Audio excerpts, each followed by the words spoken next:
हर हर महादेव। हार्दिक स्वागत करती हूँ आप लोग का अपने इस चैनल पे। महादेव जी की कृपा से आप लोग सकुशल अच्छे होंगे।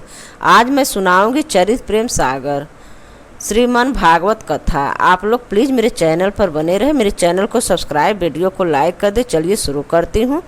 ये 47वां अध्याय है। चलिए शुरू करती हूँ। श्री सुखदेव जी बोले, हे पृथ्वीनाथ, श्री कृष्ण चंद्र ने विद्रा बन की सूरती करी, सो मैं सब लीला कहता हूँ, तू चित दे सुनू। एक दिन हरि ने बलराम जी से कहा कि भैया, सब वृंदावनवासी तुम्हारी सूरत कर अति दुख पाते होंगे, क्योंकि जो मैंने उनसे अवधि की थी सो बीत गई। इससे अब उचित है कि किसी को वहाँ भेज दीजिए, सो जाए कर उनका समाधान कराए। यो भाई से जताकर हरि ने उद्धव को बुलाकर कहा, हे उद्धव, एक तो तुम हमारे सखा हो, दूजे अति चतुर, ज्ञानवान और धीर हो, इसलिए यह तुम्हें वृंदावन भेजना चाहते हैं कि तुम जाकर नंद, यशोदा और गोपियों को ज्ञान दे, उनका समाधान कर आओ और माता रोहिणी को ले आओ। तब उद्धव जी ने कहा, जो आज्ञा। फिर श्री चंद्र जी बोले, तुम प्रथम नंद, मोहर, यशोदा जी को ज्ञान उपजाए, उनके मन का मोह मिटाए, ऐसे समझाए कहियो कि जो मुझे निकट जान दुख तजे और पुत्र भाव छोड़े, ईश्वर मान भजे। पीछे उन गोपियों से कहना जिन्होंने मेरे कारण छोड़ी है लोक वेद की लाज, रात दिन लीला यश गाती है, और अवधि की आस किए प्राण मुट्ठी में लिए हैं, तुम कंत भाव छोड़ हरि को भगवान जान भजो और विरह दुख तजो। हे महाराज, ऐसे उद्धव से कह दोनों भाइयों ने मिलकर एक पाती लिखी, जिसमें नंद यशोदा समेत गोप ग्वालों को तो यथा योग्य दंडवत प्रणाम आशीर्वाद लिखा और सब ब्रजवासी युवतियों को योग का उपदेश लिखा। उद्धव को देकर कहा, यह पाती तुम ही पढ़ाइयो, तुम ही पढ़कर सुनाइयो, जैसे बने तैसे उन सबको समझाए, सिर गाइयो। इतना कह संदेश कह प्रभु ने जिन वस्त्राभूषण मुकुट पहिराए अपने ही रथ पर बैठाए उद्धव जी को वृंदावन विदा किया। ये रथ हाँक कितनी देर, एक देर बाद मथुरा को चले। चलते चलते वृंदावन के निकट जा पहुँचे। वे देखते क्या है कि संघन कुंजों के पेड़ों की भांति की 25 मन भावन बोलियां बोल रहे हैं। जिधर तिधर धौली धुमरी भूरी पीली गाय घटा सी फिरती है। ठौर ठौर पर गोपियाँ ग्वाल बाल श्री कृष्ण का यश गा रहे हैं। यह शोभा निरख हर्ष और प्रभु का विरह स्थल जान प्रणाम करके उद्धव जी को गांव के निकट तनिक गए, और जो कि किसी ने हरि का रथ पहचान पास आए, उनका नाम पूछ नंद मोहर में जा कहा कि हे महाराज, श्री कृष्ण का भेष किए उन्हीं का रथ लिए कोई उद्धव नाम का मथुरा से आया है। इतनी बात सुनते ही नंदराय जैसे गोप मंडल के बीच अस्थायी होकर बैठे थे वैसे ही उठ धाये और तुरंत उद्धव जी के निकट आए। रामकृष्ण का सगी जान अति हितकारी को मिले और कुशल पूछ बड़े आदर से घर लिवाए ले गए। पहले गांव में धुलवाए बैठने को आसन दिए, पीछे रस भोजन बनवाए, उद्धव जी को पहुनाई। जब वे रुचि से भोजन कर चुके तब ठुठोर उज्ज्वल श्रेष्ठ शैया बिछवा दी, उस पर पान खाए। उद्धव जी ने पौढ़ कर अति सुख पाया और मार्ग में का सब शर्म गंवाया। कितनी एक देर में उद्धव जी सोकर उठे तो नंद मोहर उनके पास जा बैठे और पूछने लगे, कहो उद्धव जी, तुमने सुरसेन के पुत्र हमारे परम मित्र वासुदेव जी के कुटुंब सहित आनंद पूर्वक तो हैं, और नित्य यशोदा की जो दही बिलोय माखन निकाल हरि के लिए रखती है, उनका तो ब्रजयुतियों का जो भी प्रेम रंग में रंगी है, सुरती कभी कान्हा करते हैं या नहीं, सूरत कभी कान्हा करते हैं कि नहीं। इतनी कथा सुना श्री सुखदेव ने राजा परीक्षित से कहा, हे पृथ्वीनाथ, इतनी रीति से समाचार पूछते हैं श्री कृष्ण जी की पूर्व लीला गाय नंदराय जी तो प्रेम से भीज। इतना कह प्रभु का ध्यान करके अवाक हुए कि चौकी कहने लगे, आगे चौपाई, कुशल हमारे सूत को कहो, तिनके संग सदा तुम रहो, कबहू वे सुध करत हमारी, उन बिन दुख पावत हम भारी।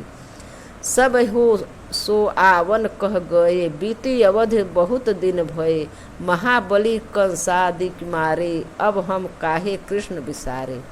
इस बीच अति व्याकुल हो सुध बुध देह विसारे, मन मारे रोती हुई यशोदा रानी उद्धव जी के निकट आए।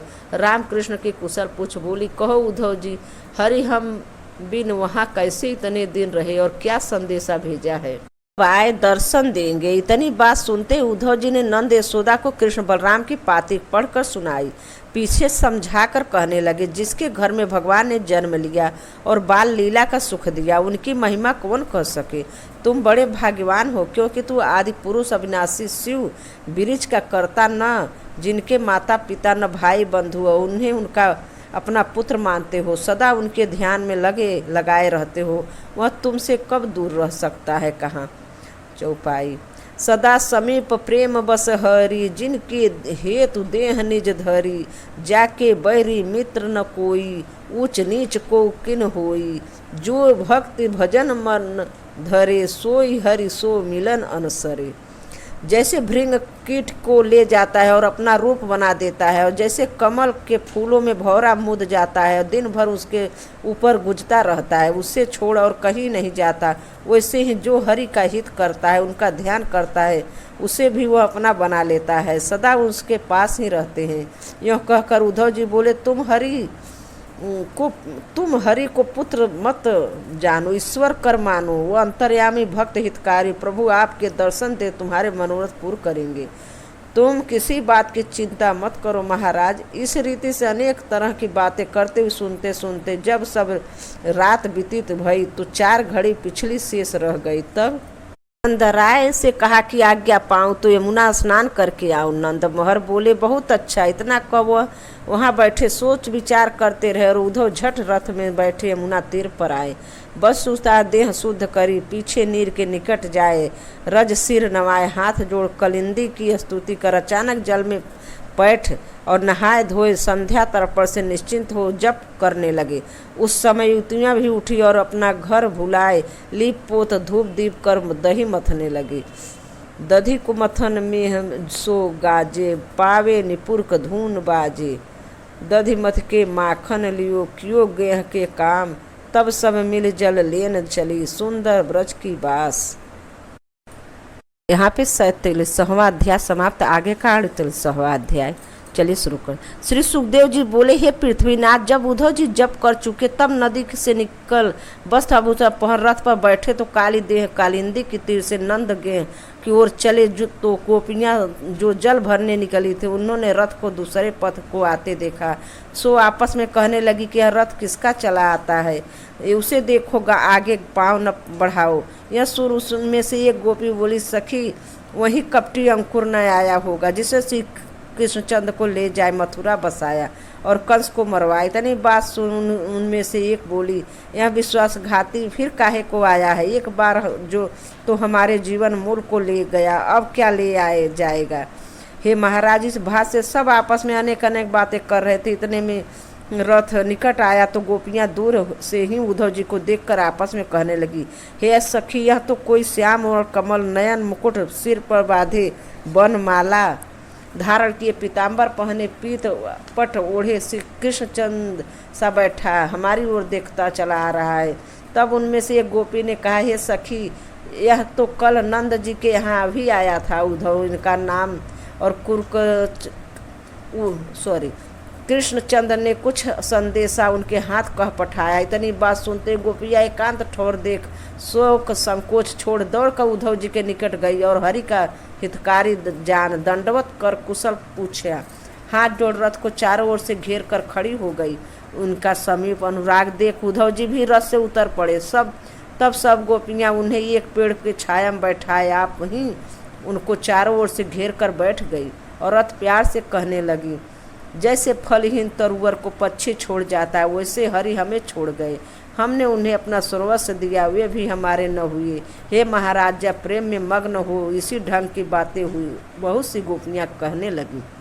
अब उद्धव जी ने उनके प्रेम से सुरता देख ज्यों ही प्रणाम करने को उठना चाहते थे, त्यों किसी गोपी ने एक भौरे को फूल पर बढ़ते हुए देख उनके मित्र उद्धव से कहा, अरे मधुकर, तूने माधव के चरण कमलों को रस पिया है, इसी से तेरा नाम मधुकर हुआ। और कपटी मित्र है, इसलिए तुझे अपना दूत बनाकर भेजा। तू हमारे चरण परस मत कर, क्योंकि हम जानते हैं कि जिसने श्याम ओढ़ है उसने कपटी है।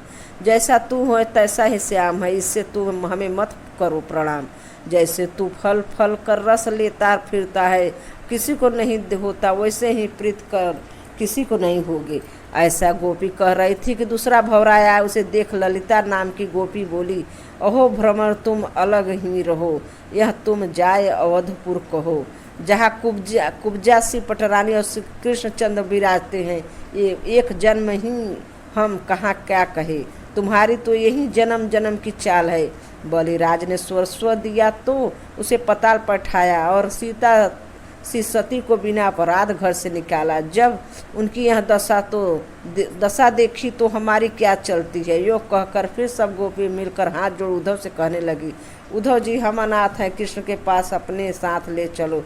श्री सुखदेव जी बोले, महाराज इतना वचन गोपियों के मुख से निकलते हैं उद्धव जी ने कहा, जो संदेशा श्री कृष्ण ने लिख कर भेजा है सो समझा कर कहता हूँ, तू चित दे सुनो। लिखा है कि तुम भोग की आशा छोड़ योग करो, तुम तो वियोग कभी न होगा। और कहा कि निस दिन करती मेरा ध्यान, प्रिय नहीं कोई हाँ मम तुम ही समान।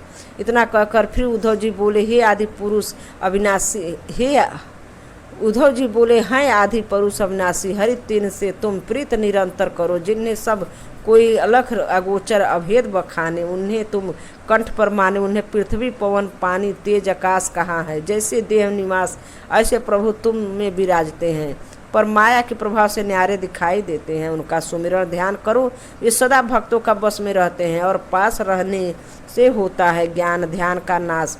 इसलिए हरि ने किया है दूर जाए के बास। और मुझे यह श्री कृष्णचंद्र ने समझाए के कहा है, तुम्हें बेड़ू बजाए वन में बुलाया, और जब देखा तुम्हारे मदन वीर प्रकाश, तब हमने तुम्हारे साथ मिलकर किया था रास विलास। जब तुम सूरत दे बिसराई, अंत ध्यान भये दुराई। कर तो तुमने जानकर हरि का ध्यान मन में किया, तेहु तुम्हारे चित्त का भक्त ज्ञान देख प्रभु ने आए दर्शन दिया। महाराज इतना वचन सुन तब गोपियों ने मिलकर चौपाई में बहुत अपनी कथा उद्धव से सुनाई, और गोपियों के मुख से निकलते हैं इतनी कथा सुना। श्री सुखदेव जी मुनि बोले कि महाराज जब गोपियों के मुख से ऐसी प्रेम स्वर सुहावने वचन सुने तब उद्धव योग कथा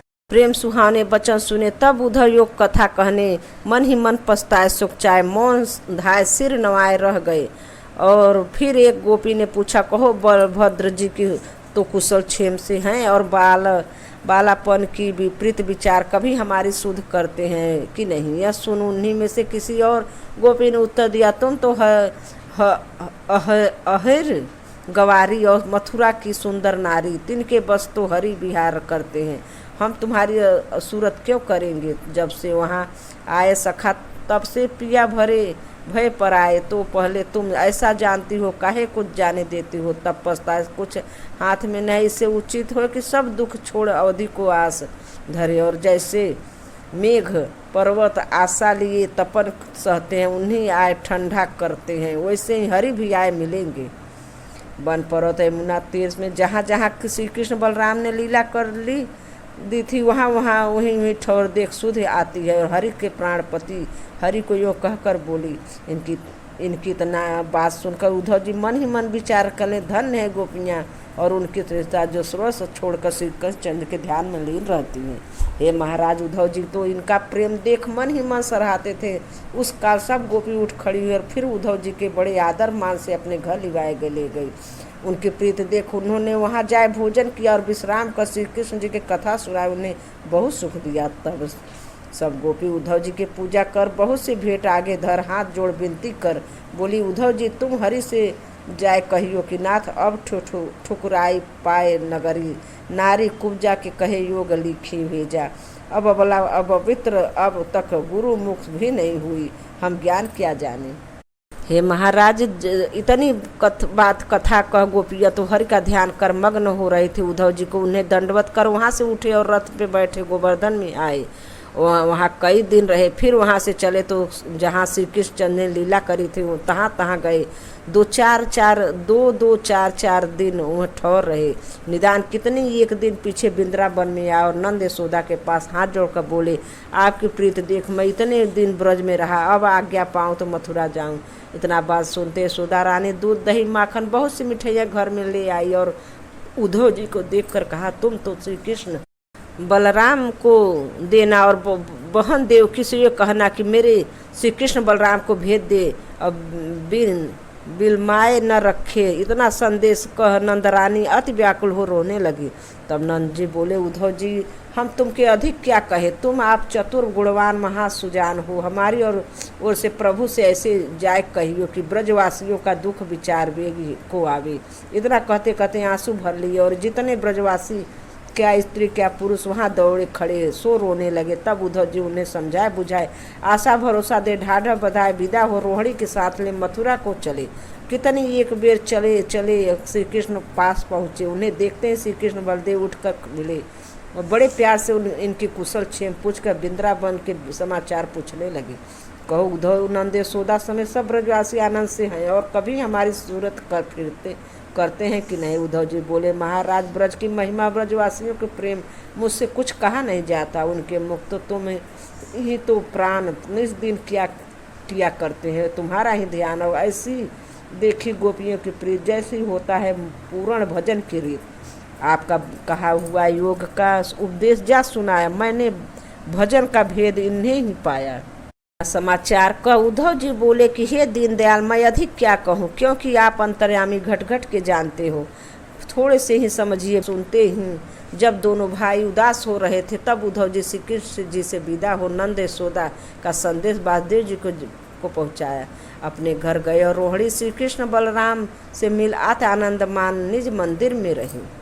इस तरह 48वां अध्याय समाप्त। जय श्री कृष्ण। राधे राधे। धन्यवाद।